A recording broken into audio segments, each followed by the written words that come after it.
வணக்கம். இன்று உலகில் இந்தியாவின் மிகப்பெரிய எதிரி நாடுகளில் ஒன்றாக துருக்கி மாறிக்கொண்டிருக்கிறது என்று தோன்றும் வகையில் பல நிகழ்வுகள் நடந்து வருகின்றன. இந்தியாவுக்கும் துருக்கிக்கும் இடையே உண்மையில் அப்படி என்னதான் பிரச்சனை? ஏனென்றால் இந்தியா துருக்கி இடையே நேரடி எல்லைகள் எதுவும் இல்லை. இந்தியாவை பொறுத்தவரை இதுவரை சீனாவுடனும் பாகிஸ்தானுடனும் மட்டுமே பிரச்சனைகள் இருந்து வந்தன. ஆனால் இன்று துருக்கி நாட்டின் நடவடிக்கைகளை பார்க்கும்போது ஏதோ பிரச்சனை உள்ளதாக தோன்றுகிறதல்லவா? இந்தியாவிற்கும் துருக்கிக்கும் இடையே ராஜதந்திர உறவுகள் இப்போதும் இருந்து வருகின்றன. ஆட்சியாளர்களிடையே சந்திப்புகள் நடக்கின்றன. ஆனாலும் துருக்கி என்ற நாடு இன்று இந்தியாவுக்கு எதிராக நிற்பது நமக்கு தெரியும். எனவே இந்தியாவின் மிக முக்கியமான எதிரிகளில் ஒன்றாக ஒருவேளை பாகிஸ்தானைப் போலவே துருக்கியும் மாறிக்கொண்டிருக்கிறது என்றுதான் சொல்ல வேண்டும். ஏர் இந்தியாவுடன் தொடர்புடைய சில விமான விபத்துகளில் துருக்கியின் பங்கு குறித்த சில சதி கோட்பாடுகள் வெளிவருகின்றன. அதேபோல் இப்போது துபாயில் நடந்த விமான விபத்தில் துருக்கிக்கு பங்கு உள்ளதா என்ற விவாதங்களும் கூட சிலரால் நடத்தப்பட்டு வருகின்றன. அந்த துருக்கி என்ற நாட்டின் விஷயம் பேசும்போது நாம் மிகவும் அபாயகரமான ஒரு நாடாகத்தான் துருக்கியை குறிப்பிட வேண்டும். அதனால் துருக்கி நம்மை விட பெரிய இராணுவ சக்தி என்று பொருள் அல்ல, வேறு பல காரணங்கள் அதற்கு உள்ளன.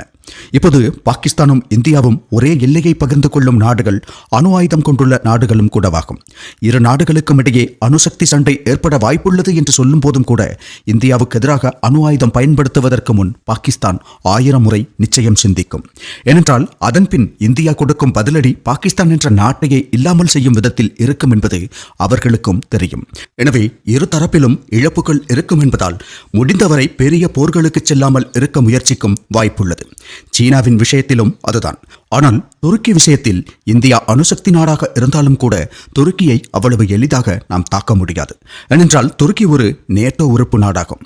எனவே நேட்டோ உறுப்பினராக இருக்கும் ஒரு நாட்டை தொட்டால் அமெரிக்கா கூட இந்தியாவிற்கு எதிராக திரும்பும்.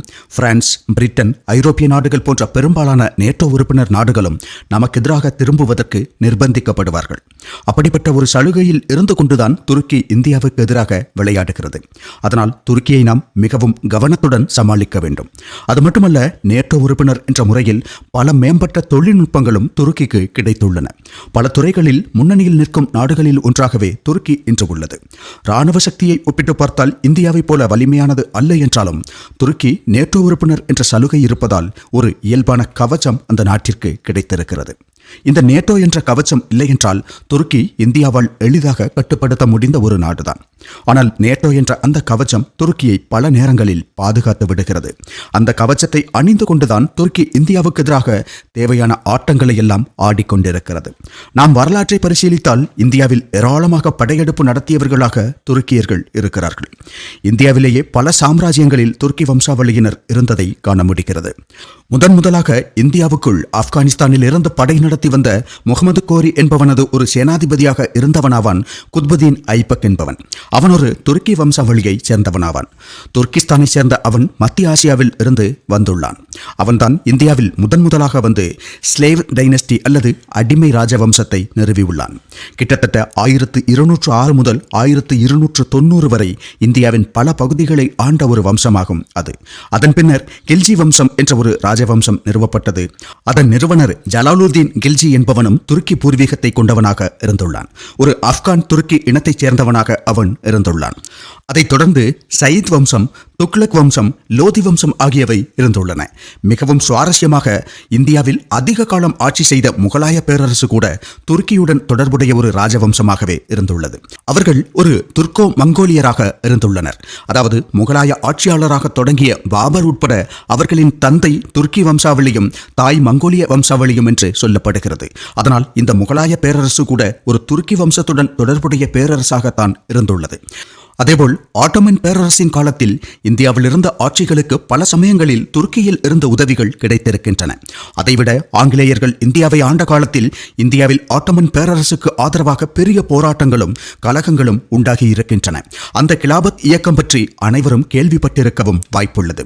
அதாவது 1919 முதல் 1926 வரை இந்தியாவில் நடந்த ஒரு பான் இஸ்லாமிய அரசியல் முன்னெடுப்பாகும் கிலாபத் இயக்கம். அன்று முஸ்லிம்களின் உலக தலைமையான துருக்கி கிலாபத்துக்கு எதிராக நிலைப்பாடு எடுத்ததால் பிரிட்டிஷுக்கு எதிரான போராட்டம் என்ற நிலையில் அந்த கிலாபத் இயக்கம் ஆரம்பிக்கப்பட்டது. பின்னர் அது விடுதலை போராட்டங்களின் ஒரு பகுதி என்ற விதத்தில் மாற்றப்பட்டது என்றாலும் அந்த கிலாபத் இயக்கம் என்பது துருக்கிக்கு ஆதரவான ஒரு அரசியல் முன்னெடுப்பு தான். நமது சுதந்திரத்திற்கு பின்னர் பிரிவினை ஏற்பட்ட சமயத்தில் தென்னிந்தியாவில் இருந்து கூட பலர் அவ்வாறு பாகிஸ்தானுக்கு சென்றுள்ளார்கள். அவை எல்லாமே அந்த இயக்கத்தின் தொடர்ச்சியாக நடந்த விஷயங்களாகும். எனவேதான் துருக்கி என்ற நாடு வரலாறு முழுவதும் பல வடிவங்களில் இந்தியாவுடன் தொடர்புகளை கொண்டிருந்தது என்று கூறப்படுகிறது. துருக்கியை ஆதரித்த பல ஆட்சி அமைப்புகள் இந்தியாவில் இருந்திருக்கின்றன. முன்பு சொன்னது போல் மக்களும் இருந்திருக்கிறார்கள். அவர்களில் ஒரு பெரும் பகுதியினர் பிரிவினை காலத்தில் பாகிஸ்தானுக்கு சென்று விட்டார்கள். எனவே பாகிஸ்தானிடம் துருக்கிக்கு அதனாலேயே ஒரு சிறப்பு ஆர்வம் இருந்து வருகிறது.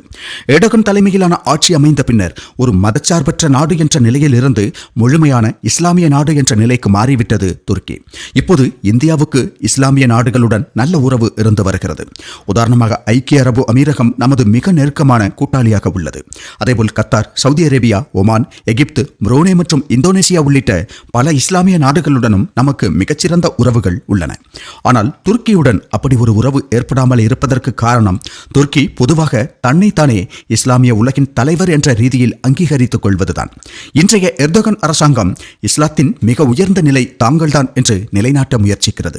ஒரு அளவிற்கு வரலாற்றில் துருக்கி தான் இஸ்லாத்தின் தலைமை பீடத்தில் நீண்ட காலம் இருந்துள்ளது என்பது உண்மையாகும். எல்லா காலத்திலும் துருக்கி மட்டுமல்ல, ஆனால் பல நூற்றாண்டுகள் துருக்கி தான் அந்த தலைமையில் இருந்துள்ளது. ஓட்டமன் பேரரசு இஸ்லாத்தின் வரலாற்றிலேயே மிகப்பெரிய சாம்ராஜ்யங்களில் ஒன்றாகும். ஆனால் சவுதி அரேபியா என்ற நாட்டிற்கு இஸ்லாம் என்ற மதத்திலும் அந்த இஸ்லாமிய உலகிலும் ஒரு பெரிய முக்கியத்துவம் உள்ளது. புனித தலங்கள் உள்ளிட்டவை அங்கு அமைந்திருப்பதால் சவுதிக்கு அந்த முக்கியத்துவம் உள்ளது. ஆனால் சவுதி உள்ளிட்ட எல்லா பகுதிகளுக்கும் அதிபர் தாங்கள்தான் என்று எர்டோகனின் துருக்கி இப்போதும் நம்புகிறது. அல்லது ஒரு காலத்தில் இருந்த அந்த செல்வாக்கை திரும்ப பெற வேண்டும் என்று நினைக்கிறார் எர்டோகன். அதனால் தான் இஸ்லாமிய நாடுகளுக்கு எந்த பிரச்சனை வந்தாலும் அங்கே அவர்களுக்கு உதவி செய்ய செல்கிறது துருக்கி. அஜர்பைஜானுக்கும் அர்மேனியாவுக்கும் இடையே போர் நடந்தால் அவர்கள் அஜர்பைஜானை ஆதரிப்பார்கள், அர்மேனியாவிற்கு எதிராக நிற்பார்கள். இஸ்ரேல் பாலஸ்தீன் இடையே பிரச்சனையாகும் போது அங்கு பாலஸ்தீனுக்கு ஆதரவாக நிற்பார்கள். அதே நேரம் சவுதியும் ஈரானும் அல்லது பாகிஸ்தானும் ஈரானும் என்று இஸ்லாமிய நாடுகளுக்கு இடையே சண்டை நடந்தால் அங்கு பிரச்சனையை தீர்ப்பதற்காக துருக்கி முயற்சிக்கும். எனவேதான் இந்தியாவுக்கும் பாகிஸ்தானுக்கும் இடையே ஒரு பிரச்சனை வரும்போது இந்தியா ஒரு இஸ்லாமிய நாடு அல்லாததால் துருக்கி முழுமையாக பாகிஸ்தானை ஆதரிக்கிறது. அது மட்டுமல்ல, காஷ்மீர் ஒரு சுதந்திர பிரதேச பாகிஸ்தானின் பகுதியாகவோ ஆக வேண்டும் என்று எர்டோகன் அரசாங்கம் விரும்புகிறது. அதனால்தான் ஐக்கிய நாடுகள் சபை உட்பட உள்ள இடங்களில் துருக்கி அதிபர் அப்படியான அறிக்கைகளை வெளியிடுகிறார். எனவே ஒன்று, மத காரணங்களால் இந்தியாவிற்கு எதிரான நிலைப்பாட்டை கொண்டுள்ளது எர்டோகனின் துருக்கி. 2, பாகிஸ்தானுக்கும் துருக்கிக்கும் இடையே அவ்வளவு நெருக்கமான உறவு இருப்பதால், இந்தியாவுக்கும் பாகிஸ்தானுக்கும் இடையே பகைமை இருப்பதால் துருக்கி முக்கியமாக இந்தியாவை எதிர்க்கிறது. எனவே துருக்கி நாம் தீவிரமாக கண்காணிக்க வேண்டிய ஒரு நாடாக மாறிவிட்டுள்ளது. பாகிஸ்தானை ஆதரிக்க எப்படியும் ஒரு நேட்டோ வரப்போவதில்லை, சீனாவை ஆதரிக்கவும் வரப்போவதில்லை. ஆனால் துருக்கியின் விஷயத்தில் நாம் துருக்கிக்கு எதிராக ஏதாவது செய்தால் துருக்கியை நேட்டோ பாதுகாக்கும். அதன் அடிப்படையில் துருக்கி எதையும் செய்ய முடியும் என்ற சூழ்நிலை உள்ளது. அதனால் இந்தியாவின் எதிரி நாடுகளின் பட்டியலில் துருக்கி இனிமேல் இடம் பிடிக்கக்கூடிய எல்லா வாய்ப்புகளும் உள்ளன. அது மட்டுமல்ல, மிகவும் கவனமாக இந்தியா கையாள வேண்டிய ஒரு அச்சுறுத்தலாக துருக்கி சில நேரங்களில் மாறக்கூடும். எனவே இந்தியா மிகவும் வலிமை அடைய வேண்டும். உலகில் எந்த நாட்டினாலும் தவிர்க்க முடியாத ஒரு சக்தியாக இந்தியா வளர்ச்சி அடைய வேண்டும். அதோடு உள்நாட்டில் இருக்கும் தேச துரோகிகளுக்கு எதிராகவும் வெளியில் இருக்கும் தேச விரோதிகளுக்கு எதிராகவும் இஸ்ரேல் போன்று நடவடிக்கை எடுக்கும் ஒரு நாடாக இந்தியா மாறியாக வேண்டும் என்ற நிலை ஏற்பட்டிருக்கிறது. ஜனநாயகம், சுதந்திரம், பேச்சுரிமை, கருத்துரிமை என்பதெல்லாம் சரிதான், சொல்லும்போது நன்றாகவும் பெருமையாகவும் தான் உள்ளது. ஆனால் அந்த உரிமையும் சுதந்திரமும் ஒரு பல்கலைக்கழகத்தில் பயங்கரவாதமும் வெடிகுண்டு தயாரிப்பும் நடக்கும் அளவுக்கு வேண்டுமா என்பது மிகப்பெரிய கேள்வியாக எழுந்துள்ளது. இப்போது யாராக இருந்தாலும் தேசத்திற்கு எதிராக செயல்படுபவனுக்கு மட்டுமல்ல, அவனுக்கு ஆதரவாக செயல்படுபவனுக்கும் ஆதரவாக பேசுபவனுக்கும் அவனை நியாயப்படுத்துபவனுக்கும் கூட மிக கடுமையான தண்டனைகள் கொடுக்கும் வகையில் சட்டத்தில் மாற்றங்கள் கொண்டு வரப்பட வேண்டிய நிலை ஏற்பட்டுள்ளது. அப்போதுதான் இந்தியா வெளியில் உள்ள எதிரிகளை மிக எளிதாக சமாளிக்க முடியும். அப்போதுதான் இந்தியா உலகின் முதன்மை சக்தியாக வலிமை பெற முடியும். அத்தகைய வலிமையை அடைந்தால் நேட்டோ என்ன எவரும் பயப்படத்தான் செய்வார்கள். அதற்கு நாட்டின் குடிமக்கள் அனைவரும் ஒற்றுமையுடனும் தேசப்பற்றுடனும் செயல்பட்டு நாட்டை முன்னேற்ற வேண்டும். நாட்டு நலனுக்கு முக்கியத்துவம் அளிக்கும் தலைமைகளை மனப்பூர்வமாக வெளிப்படையாகவே ஆதரிக்கவும் வேண்டும். இந்த நிலையில் ஜப்பான் முன்வைத்த ஒரு ஆசிய நேட்டோ என்ற கருத்தை இந்தியா ஏற்று வலிமையான ஒரு கூட்டணியை உருவாக்குவது நல்லதாக இருக்குமா அல்லது அது தேவையற்றதா என்பது குறித்த உங்கள் கருத்துக்களை தெரியப்படுத்துங்கள். ஜெய்ஹிந்த்.